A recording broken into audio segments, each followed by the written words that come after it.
Hi there, and a very warm welcome to this week's County Focus, and a very special programme this week as well. As you can see, we're crossing the Channel and we're en route to a very historic destination in Belgium. And we're joined by a group of people from Basildon who are out for a memorable day.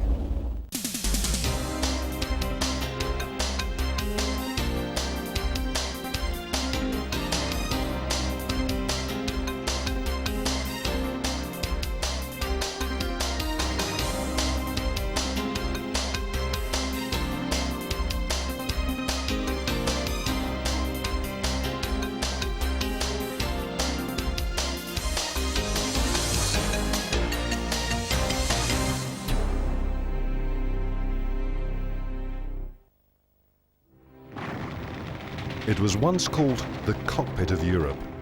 The Flanders area was the centre of the wool trade, and during the 13th century, the town of Ypres was one of the most important city-states. Although the area was no stranger to conflict with the Dutch, French and Spanish all fighting in the region, it was the First World War that brought the town its historical notoriety. The trenches saw action for the first time in November 1914, and by the time the war had ended, the town of Ypres had been literally flattened. Looking at the town today, it's almost impossible to imagine how it was immediately after the war, for it was decided then that it was to be completely rebuilt. In the Second World War, Europe once again endured the agonies of conflict, and 60 years on, veterans are gathering in the Essex town of Basildon to make the journey to Belgium, about to experience once again the cruel, human cost of war. At 5:30 a.m, it's certainly been an early start for members of the Royal British Legion here at the Eastgate Shopping Centre here in Basildon.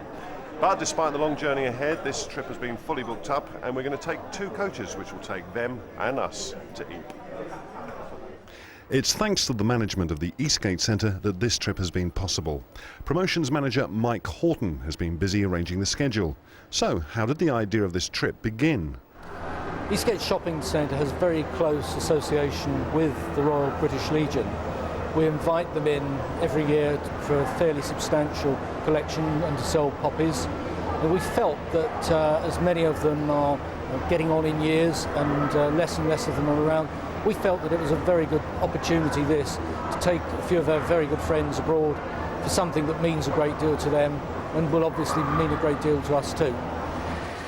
For many members, it will be the first return visit to an area that saw a great deal of action during the Second World War, much of which has been depicted in several films. A Bridge Too Far, The Dam Busters and The Battle of Britain all graphically showed the war on film, but the reality was very different. And for many journeying today, they have personal reasons for wanting to return. I think I'm very pleased to be going to Ypres and the Menin Gate, as my father served in the First World War, and he was 3.5 years in France, most of which was spent in the trenches. And when I was about 13 or 14, I used to always listen to his tales of the war. And I think it sounded quite adventurous as a young lad, but I'm sure it was hell. And also I had a brother of 19, he went over on D-Day, he was in the army, but unfortunately was killed in action in August, and he's buried in the war cemetery just outside Lisieux in France. And 2 years ago I took my son, who was also in the army, and we visited the war cemetery. And it was a very, very poignant day, and I'm sure that the feelings are, I think that's a good word, poignant, and I think that's how I feel when we go to visit Ypres. New generations have never known war, but trips like this will help to educate them about the conflicts in Europe that have helped shape their life today. I think it's part of their history. I think they are learning about it, that they need ex-servicemen really to go there occasionally and give them sort of base facts of what happened. I mean, they can read it in books obviously, but and it's nice for us to go there. For several partners and family members, this trip will be an education, with perhaps a chance for them to begin to understand the sheer scale of the suffering that was endured, particularly in the First World War. For the World War II veterans and those travelling to the area for the first time, it's a trip that will no doubt be an emotional one. I think it'll have a very deep effect on a lot of them, because some of them, after all, did fight there during the Second World War. I've never been there, so I don't know, but I think it's a very traumatic time. I mean, I think even though you've been in the forces in peacetime, you probably all knew someone who's unfortunately has been killed.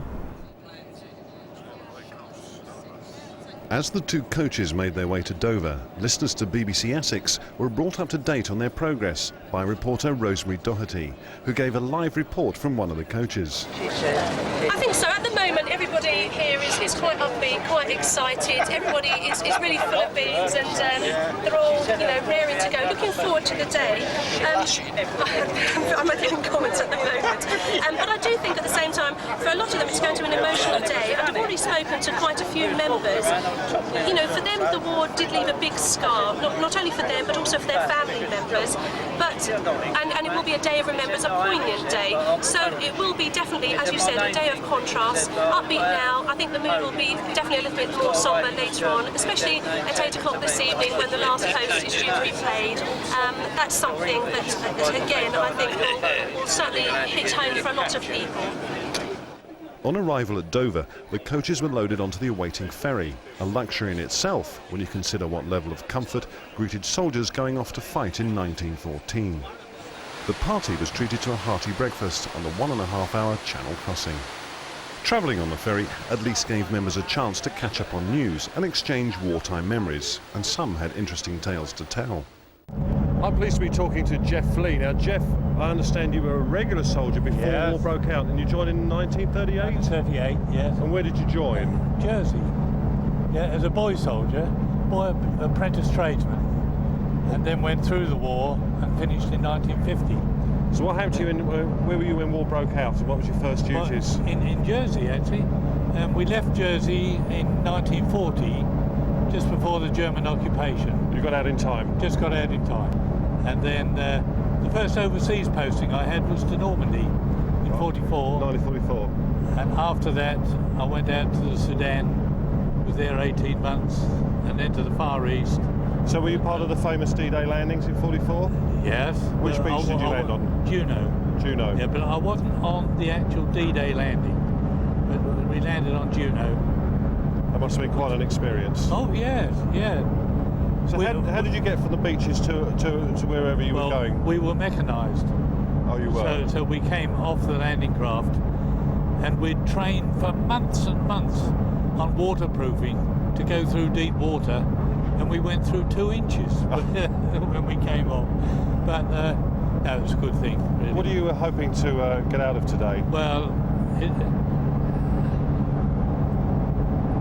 are there friends here that you've lost? Yeah. Accompanying the guests on the trip are Mike Halton and the General Manager of the Eastgate Centre, Hans Wusterveld. Hans, how pleased are you today to be providing this service for war veterans? Personally, I'm very pleased to provide this because being from Holland, as a country we have been liberated by quite a few of the guys, and in these cases we work very closely with them together, especially around Poppy Peel days in November. So we have a lot of contact with them. It's just great to have them all on an outing today, and I'm pleased to be a part of it. As the harbour of Calais approached, it was time to prepare for the coach journey that would take us through France and onto the Belgian border. Journeying east-southeast from Calais is an easy run with no passport control on the French-Belgian border.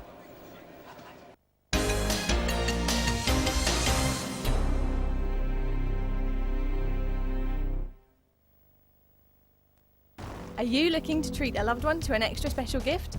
Then why not let Stapleford Flying Club provide a once-in-a-lifetime experience? Purchase a flying voucher to book a trial lesson to find out what it's like to pilot a light aircraft. Or enjoy a pleasure flight over London for up to 4 people, seeing some of the capital's most famous landmarks. Vouchers are available from just £35, so call Stapleford Flying Club on 01708 688 380. Alternatively, you can book online. More than 10,000 homes in Essex have been improved with windows and doors by Southern Glass. Every frame is individually hand-built at the company's Southend factory. Installation is carried out by experienced craftsmen. And if you're thinking about a conservatory, It's worth knowing that Southern Glass offers a complete service from start to finish.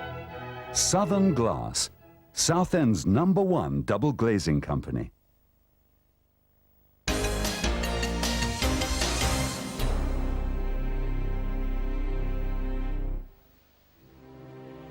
One of the most dangerous grounds of the war was at Hooge, a couple of miles down the Menin road, where now a former chapel is an excellent private museum. Although only a small building, this exhibition certainly contains a wealth of exhibits, one that guests found very interesting. The displays here include life-size cavalrymen on their horses, items of interest connected with the war, and attempts to tell the story of what life was like for all the soldiers from all the nations who fought here.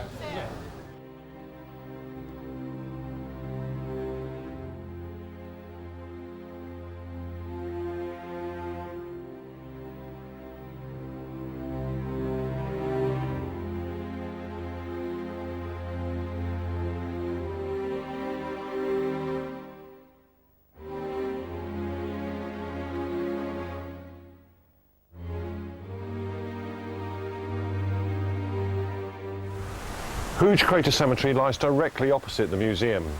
It contains 5,000 graves, many with no name. It bears simply the inscription, "A soldier of the Great War, known unto God." Here, Allied engineers tunnelled their way under a German strongpoint and blew it up, and the crater is depicted by the circular centrepiece. Wally Sutton is with me, a veteran from the last Great War. Wally, what was your impression around there?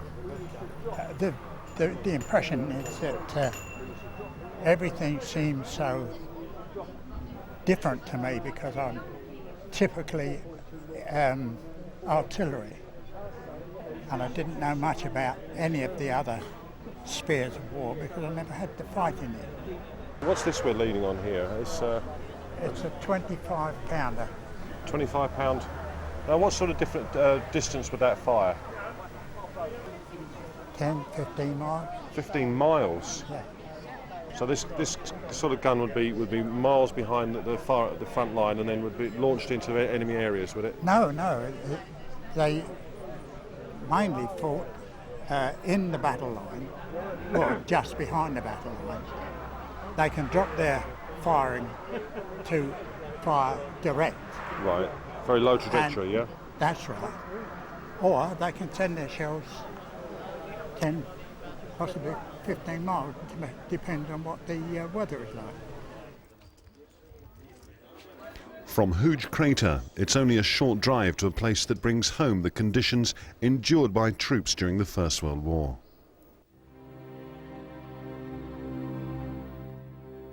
This is known as Sanctuary Wood, but in 1915 there were no trees here whatsoever. Imagine what conditions were like then. Today's a really hot August sunny day and there's water just about everywhere. What was it like in the winter of 1914, 1915? Conditions here must have been absolutely awful. The trenches are as they were and as they have been found. They would have been high because they would have had sandbanks, so they'd have been about 2 metres high. Nobody knows who built these trenches, whether it was the German troops or the British troops, because this hill was under constant siege.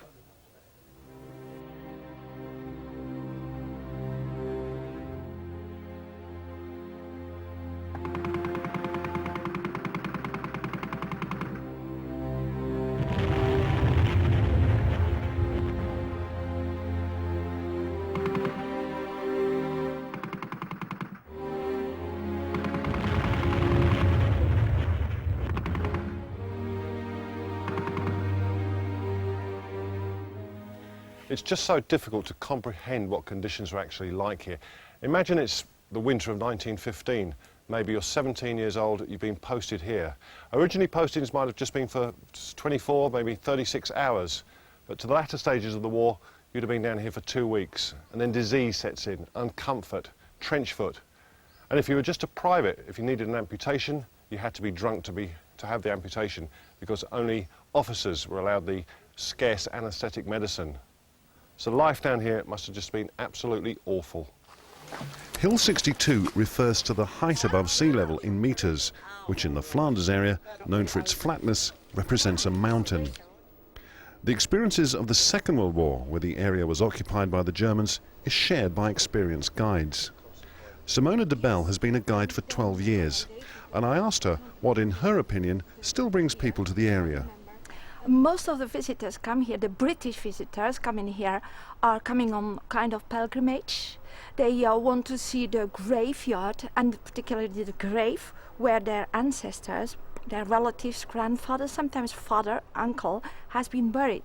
They also want to see the area where they fought.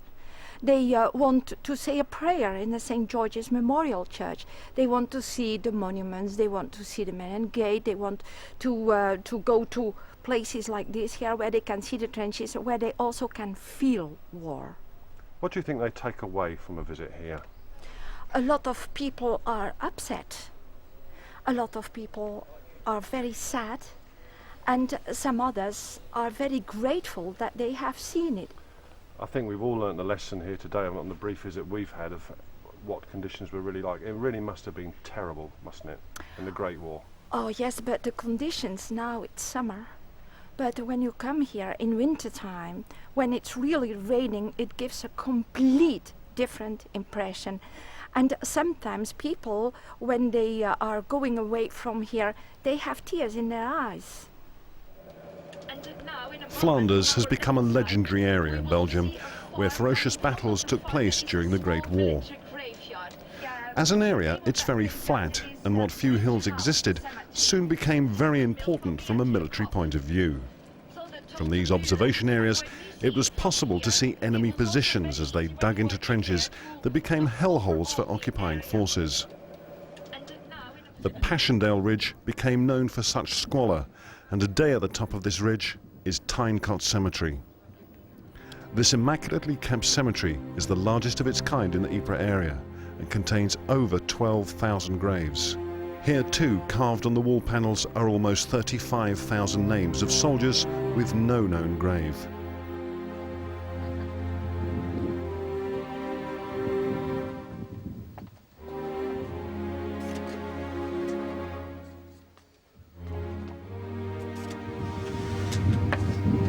They shall grow not old, as we that are left grow old.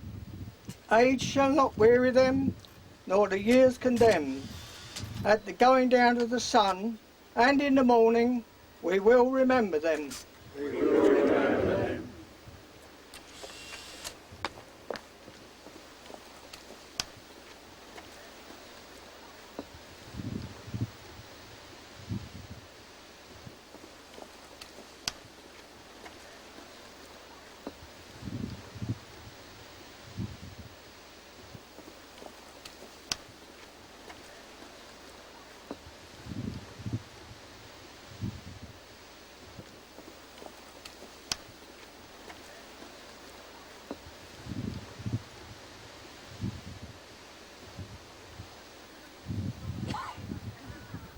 When you arrive at a place like this, you begin to appreciate the huge losses that were suffered here during the Great War, not only from the British armies, but from the Empire allies as well. And when you look at the ages on the gravestones as well, 16, 17, as young as 15 years old, you appreciate the futility of it all. Tyne Cemetery is a place for private thoughts, reliving memories and paying respects to fallen comrades and family members. For modern generations of children who often attend here on school visits, it provides a powerful and emotional lesson about war that no classroom lecture could ever portray. I think it's brought home to me that the vastness of the engagement in the First World War, and I did repeat earlier, you know, that when I was 14, 15, it sounded like a great adventure, and I think my father put the humour slant on it as well. But I think you're just spellbound when you come here. You know, you can't envisage the graves that are here and the numbers on the wall. You know, there were no known grave. It's beyond. You know, it's over 1/3 of a million people in just one battle. I think anybody who comes here and looks at this can't help but be proud, and proud of the Belgian people in keep maintaining it to this beautiful standard. And I've been talking, you know, everybody says the same. I think they've got all the same gut feeling there. You know, most of them were people here, Second World War veterans, and of course they can relate easily, but it's such a vast difference in warfare. And I think the trenches, that absolutely grabbed you. And you can imagine it when the guy said, he was very instructive, that, OK, we've come on a nice sunny day. We can't see 2 to 3 foot of water in the base. People staying there in that water for 2 to 3 months at a time. Absolutely hell. One of the most famous of Great War memorials is the Menin Gate on the Western Front. During the years of the First World War, there was a joke put about amongst the soldiers to tell the last man in line to close the Menin Gate, but in reality, there was no gate to shut. Although one had once existed as part of the fortifications around Ypres, this had long since been demolished in order to widen the road for the town. The area marked the start of one of the main roads out for tens of thousands of men during the Great War years, with so few to return. As soon as the First World War was over, plans were made by the British government to build some kind of memorial, and kindly the Belgian government allocated 2 sites, this being one of them. It was decided that this memorial should commemorate the missing, those soldiers of the British and Empire armies who had no known grave. The Menin Gate was designed by Sir Reginald Blomfield and was opened in 1927, 10 years after the Third Battle of Ypres. This was the beginning of the campaign that was ended by the Canadian troops with the capture of the village of Passchendaele. At the unveiling speech of the Menin Gate by Lord Plumer of Messines in 1927, he declared, "And so it was resolved that here at Ypres, where so many of the missing are known to have fallen, there should be erected a memorial worthy of them, which should give expression to the nation's gratitude for their sacrifice and their sympathy with those who mourned them." A memorial has been erected which, in its simple grandeur, fulfills this object, and now it can be said of each one in whose honour we are assembled here today, he is not missing, he is here. Such was the scale of death in this area that carved onto these walls are the names of 54,896 officers and men of the British and Empire armies are carved inside and outside these walls. Whilst visitors to the cemeteries and to the Menin Gate Memorial cannot fail to be moved, there is one event that has taken place every night since 1927. The one exception was during the occupation by the Germans in the Second World War. Very shortly, police will close the road to traffic here at the Menin Gate, and at precisely 8 o'clock, buglers, as they do every night from the local Ypres Fire Brigade, will play the last post in memory of those who fell here. It's an event that can attract hundreds of visitors during the summer months, when the battlefield tours are at their most popular. And on Remembrance Day, November the 11th, the last post is played at 11 a.m. and again at 8 p.m.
After a long, hot, exhausting day, it was time to return for the ferry crossing back to England. But for everyone, the day was well worth it.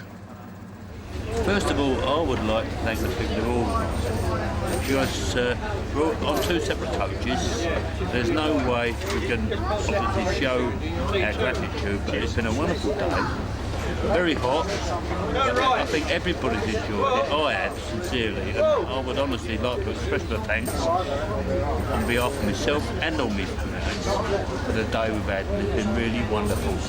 All those cemeteries we went to, because they're all over the place, and my grandson was here about a month ago, and he said to me, you should go and see that. I thought, he was telling me in '73 that I should go and see it.